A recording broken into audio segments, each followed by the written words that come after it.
हादन्ति वक्त्रापि पञ्चास्य मान्या विधीन्द्रा विमृग्या गणेशाभिधामे विधत्तां श्रियं कापि कल्याणमूर्तिः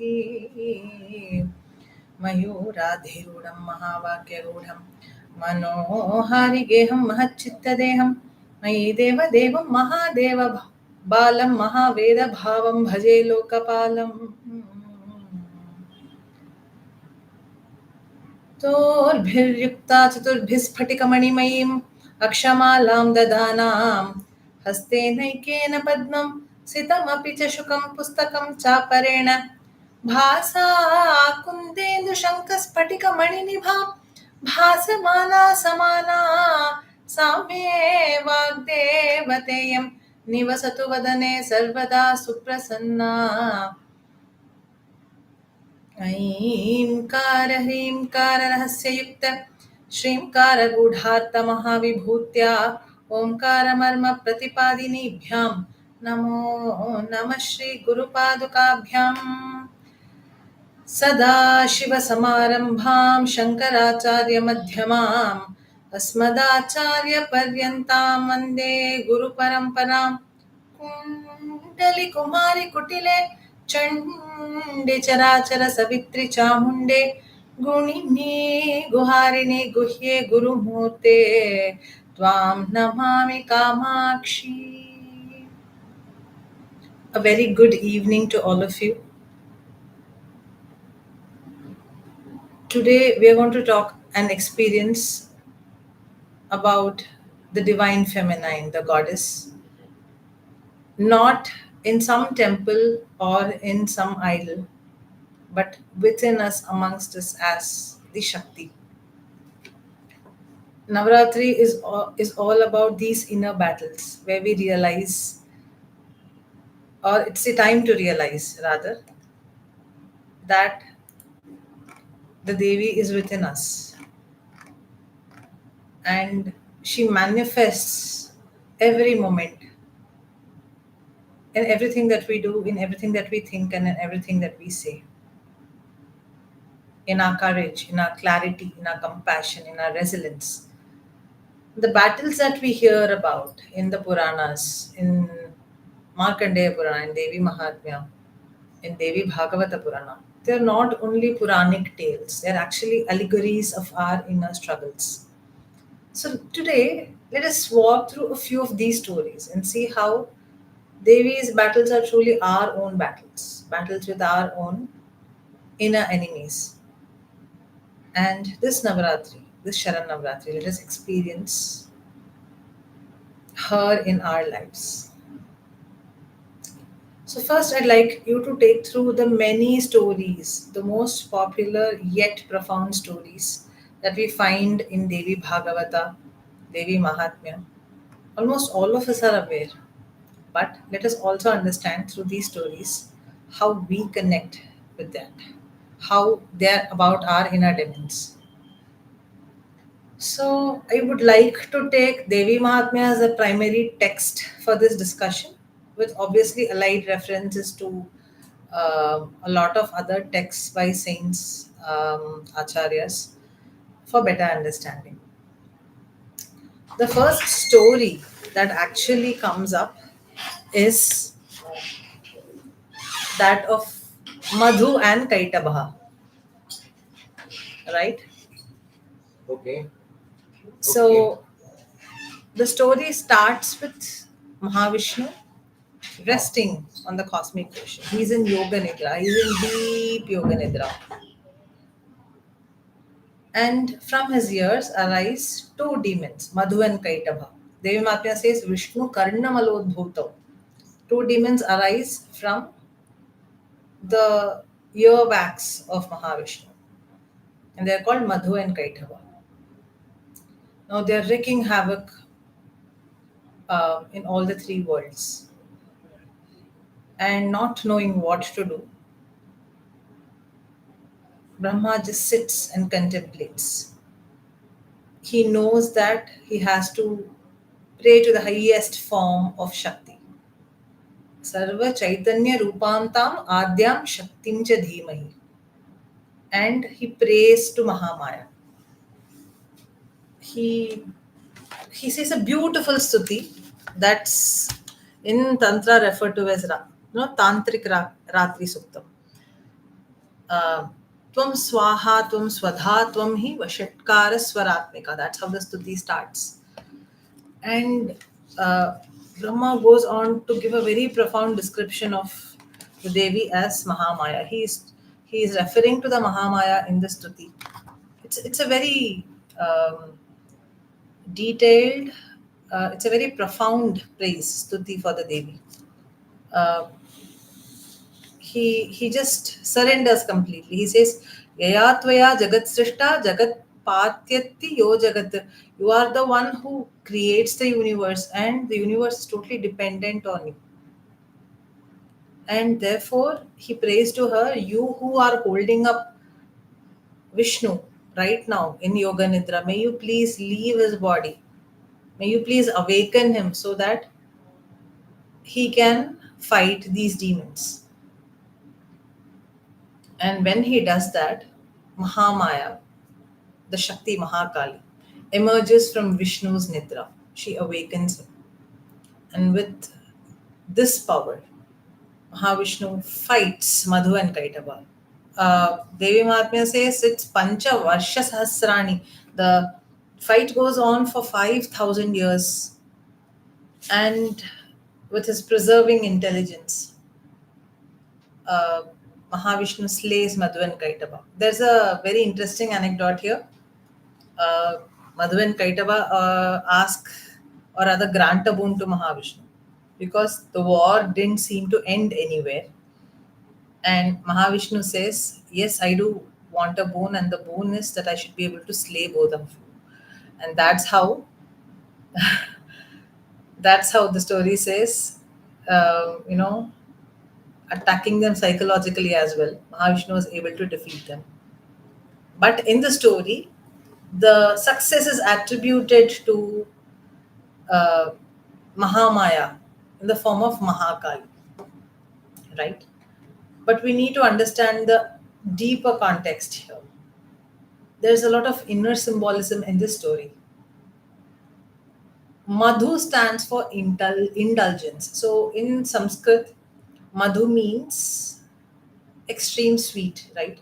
The kind of sweet that can, make you say, I don't need sweet anymore. That's indulgence, inertia. And then Kaitava is, being stuck with that intelligence. And therefore you're distracted, you're deluded. So that is Maya for you. And Mahavishnu stands for the preserving intelligence, the intelligence within us that preserves us.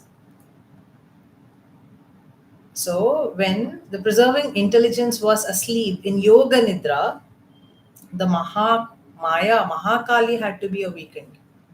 She had to be summoned to awaken this preserving intelligence. She is that fierce awakening power that destroys inertia and dullness. So, which is why in the Prathama Charitra, the first canto of Devi Mahatmya, the gods praise her as Mahakali. She is energy, she is Shakti. But here, she had to take the form of that fierce power that destroys indulgence, destroys inertia, and destroys confusion, delusion. So let us consider this. Whenever you've overcome tamas in your life, whenever you have shaken off indulgence, laziness, you have shaken off inertia, something within you that awakens you up, right? Some determination that makes you act. That is Mahakali arising from within you. So she is not that distant Mahakali who awakened Vishnu to fight Madhu and Kaitava. Rather, she is that Mahakali who arises in you every time you want to shake off your inertia as well. So that was about the first story that comes up in Devi Mahatmya. The next story is very interesting.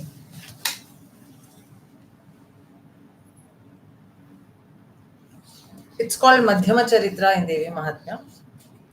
And it is a famous story about Mahishasura. In most Durga Puja pandals, we see this form of Devi, right? That she's slaying Mahishasura. So Mahisha is buffalo, right? And Asura is Asura, right? So Mahishasura is the buffalo demon. Um, because of his tapas, at one point in time, he became so powerful that he defeated the Devatas. He took away the Havir Bhaga that each of these Devatas received. Havir Bhaga is their portion in the sacrifices. Whatever offerings was given to them, that was all taken away by Mahishasura for himself. He made them flee the heavens, the Swargaloka, and he took up Indra's throne. Now, usually, when this happens, you would have read a lot of this in the Puranas. Indra goes to Lord Brahma for advice. I am driven away, please help. Right? And together they approach Mahavishnu and Maheshwara. So they all sit together and contemplate what is to be done with this Mahishasura because he's slowly eating up on the spiritual prowess, the spiritual power of all the Devatas. And something had to be done. As the demigods went on describing the atrocities of Mahishasura, Maheshwara and Mahavishnu were seen in considerable amount of anger. Their brows were knit. That is what Devi Mahatmya says. And when all the devas were congregating there, thinking of a solution to this problem with Mahishasura,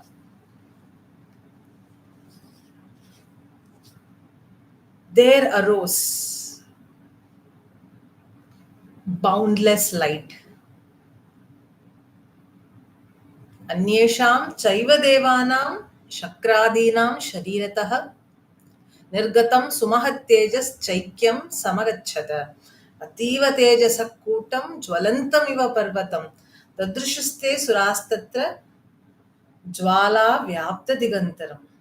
A light arose from the bodies of all the gods and demigods, starting from Indra onwards, and together it consolidated into extreme bright shining light, and it was shining like a mountain, and it spread across the skies on the earth, right? It was the light had spread in all the 10 directions. That is what Devi Mahatmya says. And atulam tatra tattejah sarvadeva sharirajam, in that incomparable light that had come from, that had consolidated from the lights that had emanated from all the devas. Ekastham tadabhunnari vyapta lokatrayam tusham. There arose the form of a divine female, and her form had filled all the three worlds. That's what Devi Mahatmya says. And it goes on to describe how each of the powers that had consolidated had created her beautiful form. Yadabhut Chambhavam Tejas Tena Jayata Tanmukham. The beautiful face came from the power of Shambhu, Maheshwara. Her shoulders had come from the power of Mahavishnu. Um, her middle body had come from the power of Indra, right? And so on. Um, Sunlight um, consolidated into her toes, right?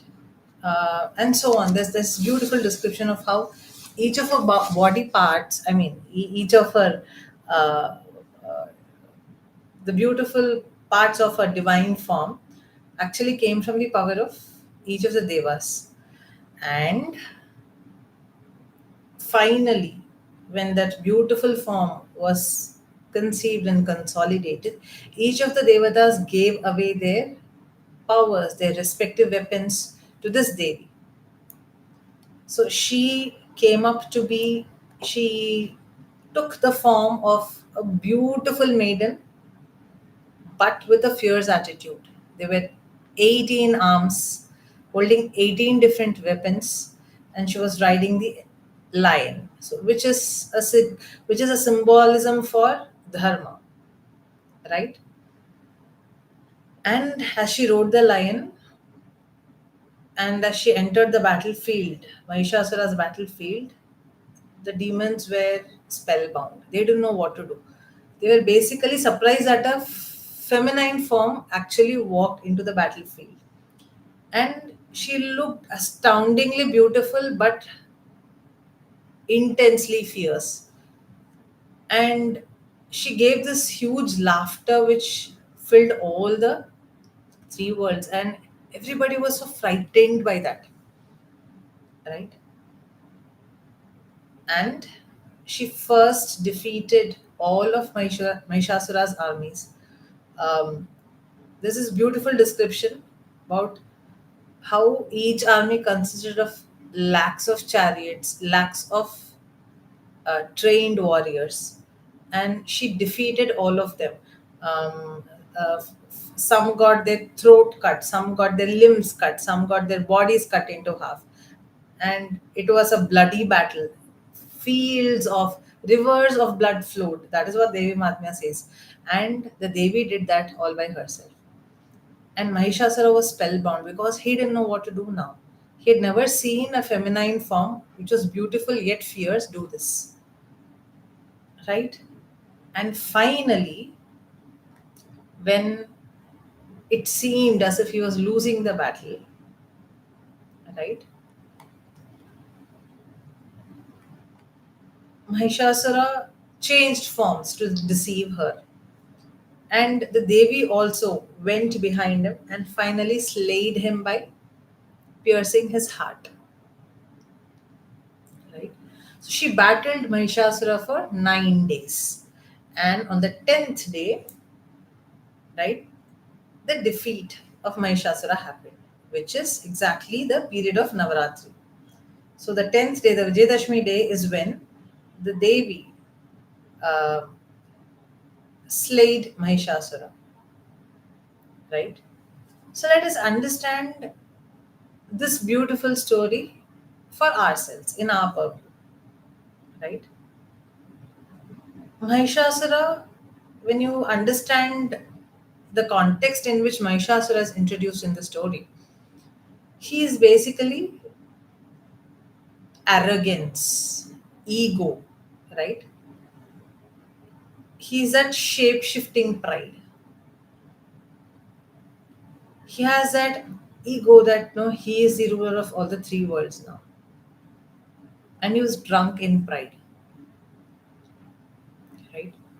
So, to defeat the energy of ego, the energy of resistance to change, to defeat shape shifting pride, the energy of the devas, the primordial force of the world manifested in form of a woman that transforms pride into humility and grants balance, which was the 18-armed Mahalakshmi. So in the Madhyama Charitra, we get to hear about Mahalakshmi, the 18-armed Mahalakshmi. So let us understand how is she present in our lives. So every time you've chosen humility over pride, you've chosen to go humble when you actually wanted to be proud, and you've chosen to transform when you actually didn't want to do that, when there was a lot of resistance, but you chose transformation, right? And you've chosen to rise above your ego. You've chosen greater good, higher good for everybody on top of your own individual growth. Then you're actually enacting the real Vijayadashmi within. There arises Mahalakshmi within you. So this was all about Madhyama Charitra. And when the Devatas saw that the Devi had defeated Mahishasura, they showered flowers on her. There was a lot of celebration on the earth, heavens, and the Patala Loka as well. In fact, Adi Shankara in the Mahishasura Mardini Stotra very beautifully says that the goddess acted in favor of the wives of the demons who prayed to her for their husbands' safety. So, such was the glory of the slayer of Mahishasura, the Mahishasura Mardini. She is the Ashtadasha Bhuja Mahalakshmi, the 18-armed Mahalakshmi. So that was about another story from the Madhyama Charitra of Devi Mahatmya. And then comes the Uttama Charitra, the last portion of Devi Mahatmya. Obviously, there are several other things, but the last and a very elaborate story is that of the slaying of two demons called Shumbha and Nishumbha. So this appears in chapters 5 to 10 in the Devi Mahatmya. So Shumbha and Nishumbha, in a different period of time, take over Indra's throne. And after the slaying of Mahishasura, the Devi had granted boons that whenever you are in trouble, whenever you are in danger, you just have to call out for me and I will come to you. So, remembering that, the Devatas now called out to the Devi. Because the last time she just vanished from their sight. So, they didn't know exactly where to look for her. So, they went to the shores of the Ganges in the Himalayas and prayed for her. And then the daughter of Himalayas, Parvati, when she came for a bath, she listened to their pleas, she listened to their stuti. And she asked, whom are you praising? Whom are you looking for? Whom are you calling out with so much desperation? And from her body arose a bright, effulgent form, which is called Kaushiki. And she says, they are looking for me. She's so effulgent, she is knowledge incarnate. And that beautiful form, the Devatas are mesmerized by the divinity of the form. And at the same time, Shumbha and Nishumbha's some spy, right? He happens to see this beautiful maiden. He goes to Shumbha and Nishumbha and says, you have every single valuable ever in existence with you. You have the um, great steed Uchchaishravas, the most highest evolution of a horse, Uchchaishravas.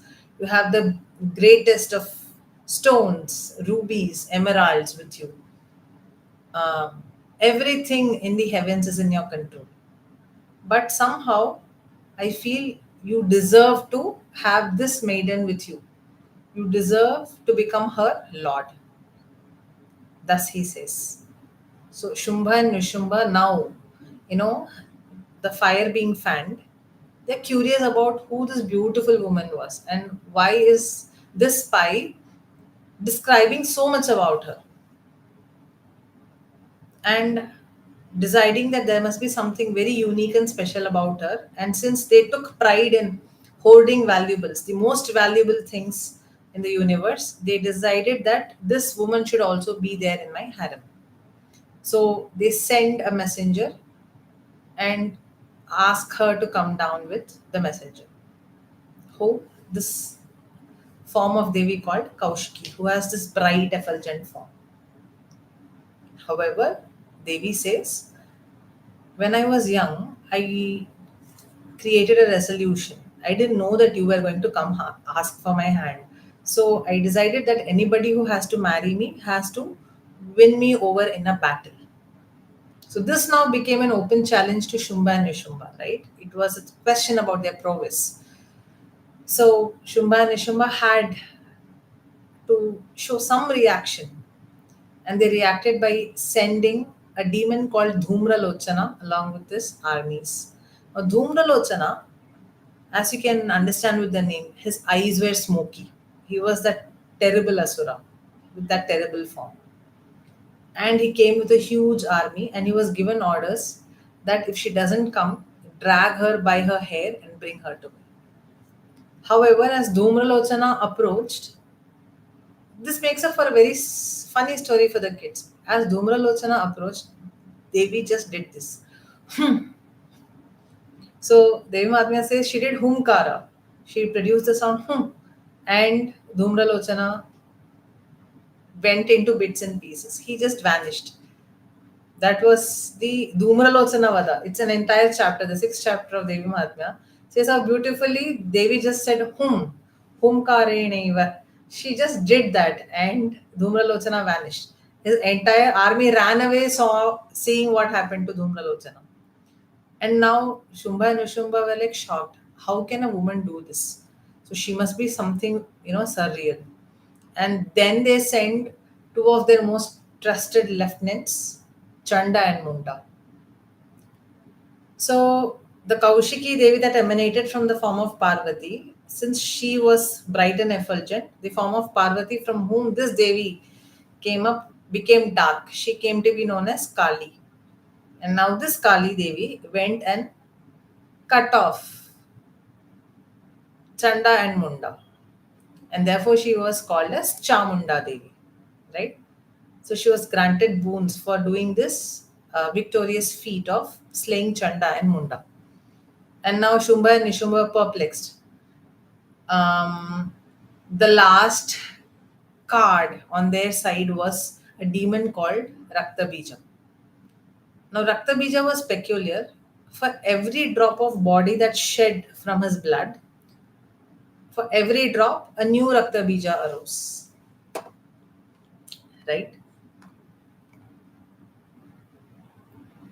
So, they didn't understand what was this about, because every time they cut off Raktabija, for every drop that spilled, a new Raktabija. So for let's say there's 5 ml of Raktabija's blood, then there'd be around, if there are 1,000 drops in the 5 ml, just for an example, there'd be 1,000 Raktabija rising from that 5 ml. So this was something worrisome.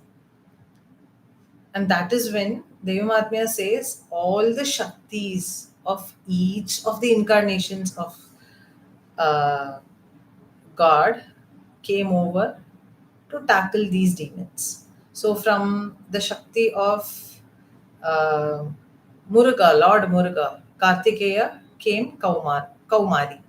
From the Shakti of Maheshwara came Maheshwari. From the Shakti of Brahma came Brahmani. From the Shakti of Narasimha came Narasimhi. From the Shakti of Varaha came Varahi. From the Shakti of um, so there were 8 such Shaktis, I believe, and each of these Shaktis carried the same kind of uh, posture, mudras, and the same weapons as the Devatas from whom they arised. And they were there in the battlefield helping Kaushiki Devi battle Raktabija and the demons that arose from Raktabija's blood. But it was an endless war. It never ended. It went on and on, on and on. And that is when Kaushiki decided, she called Chamunda. She said, open up your mouth, let me cut Raktabija. Don't allow even a single drop of blood to spill. And Chamunda opened her mouth so huge that for every Raktabija that got slayed, all the drops of blood from his body went into Chamunda's mouth. So she had to swallow him. And that is how Raktabija got defeated. And now Shumba and Nishumba had no other option but to jump into the battlefield themselves. So Devi slayed Nishumba first and then Shumba finally. And the Devatas were now relieved. There was a huge celebration, huge shower of flowers, praises, and they convey their gratitude to Devi. And Devi says, every time there's going to be imbalance on earth, every time people seek my help, I'm going to be there to help all of them. So let us understand the inner symbolism in this story first before we go on to understanding Devi's own words. So Shumba was all about arrogance masking low self-worth because he had collected valuables. He wanted to show that he was very valuable. Like he was the master of existence. But he was in fact masking his low self-worth. And Nishumba was all about clinging to that external validation that you need, right? When you yourself are not centered in yourself. And Rakta Bija is the repetitive negative patterns that arises from this arrogance. And if it goes unchecked, it's going to be multiplied like Rakta Bija did. So to battle these demons, Devi had to take the form of knowledge incarnation. So she turned up as Maha Saraswati, that bright, effulgent form of Kaushiki Devi that reveals self worth, that cuts cycles of negative patterns, right? So look at your own life and see that when you stop living for others' approval, when you recognize that you are purna, complete in yourself, and when you silence repetitive patterns, that is Mahasaraswati awakening within you, right? So Navaratri is all about this inner sadhana, identifying the Shakti within you and see how these inner demons within us, if given power to the Shakti within us, if we give enough attention to the Shakti within us, the Shakti is going to awaken us all by slaying these inner demons. And as the Devi Mahatmya and so many other Puranic texts actually say, Devi promises to come, reincarnate in whatever form that is needed to protect us, to nurture us, to save us whenever needed. So, what is all about Devi incarnating, having an avatar, that comes down? Simple. It's in a form that we relate to for a specific purpose, either to help us in our growth, in our spiritual evolution, or to cut off the obstacles that come in this growth, like the demons, right?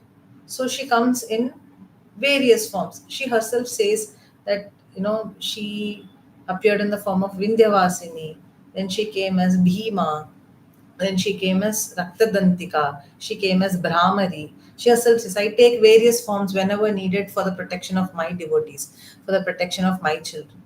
And this is how she appears. So, what is this thing with the worship, worshipping Devi, being connected with all this inner symbolism we see? Worship is nothing but a means, a way to stay connected with the divine in whatever form that is convenient to you. Worship can be doing rituals, worship can be singing praises, worship can be meditating, worship can be reading her stories, listening to her stories. Worship can be identifying where these inner demons are and then allowing Shakti to take over so that she can slay these demons. So let us understand Navaratris as actually this inner sadhana rather than, because the concept of God is very abstract to all of us. We think God is someone who resides as idols in temples. We go pray to them, we give them a huge to do list, and they get it done for us. No, because gods are nothing but these powers that make us overcome, that put us above these obstacles, above difficulties, and help us beat them to pulp. So, what is actually needed is to allow that divine energy, to the divine Shakti to work for us. So, it is not the abstract concept, it is not the external worship that we're talking about. Rather, external worship is designed so that at some point in time we arrive at this internal worship. So, let us now understand Navaratri as this inner sadhana, right?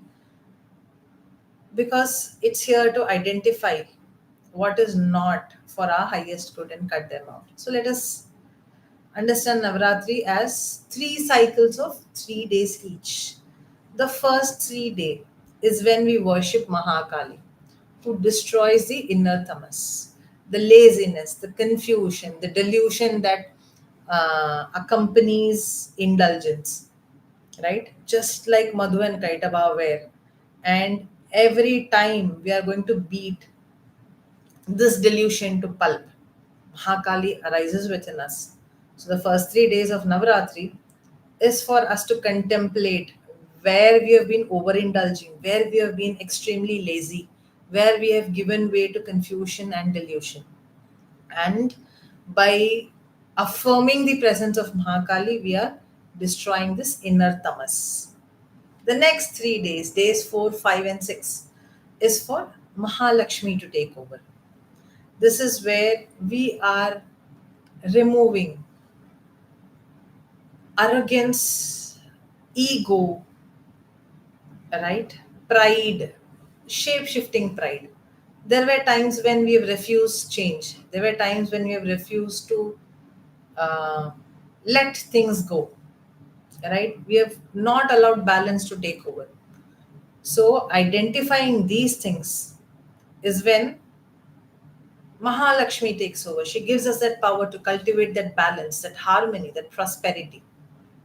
In the last 3 days, days 7, 8, 9, is when we try to understand the areas of our life where we have been dealing things with low self worth, and we mask it with arrogance, we mask it with pride, right? And the accompanying confusion. And when we identify these areas and we connect with the energy of Mahasaraswati, is when we receive wisdom, clarity, self knowledge. The 10th day, the Vijayadashmi day, is when inner victory comes, the triumph of the higher self. Devi occurs within us. So let me invite you to experience this, right? I want you to just close your eyes and ask yourself, which asura troubles me the most? Is it Madhu and Kaitava? Is it Mahishasura, who stands for ego? Is it Shumbha and Nishumba, who stand for insecurity, who stand for low self worth? And inwardly pray to the Mother Divine, O Mother, awaken in me your strength, your Shakti. And just allow Devi to take over, to destroy this laziness, this ego, this insecurity.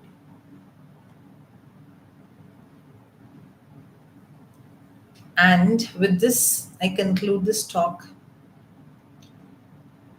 Let us summarize what we have understood in these 40 minutes. Mahakali awakens us from laziness and confusion. Mahalakshmi gives us the courage to slay ego. And Mahasaraswati grants wisdom to overcome insecurity. And these are not just cosmic battles, they are our daily battles. And Navaratri is just the journey of awakening this goddess within. सर्वमंगल मांगल्ये शिवे सर्वार्थ साधिके शरण्ये त्र्यंबके गौरी नारायणी नमोस्तुते. O Narayani, who is the source of all auspiciousness and who makes all auspicious things happen, who is the fulfiller of all goals, Gauri, who is the refuge of all. The entire world has to go to her. I bow down to you. And let us take away these principles from this talk and celebrate Navaratri as that in our back. Thank you.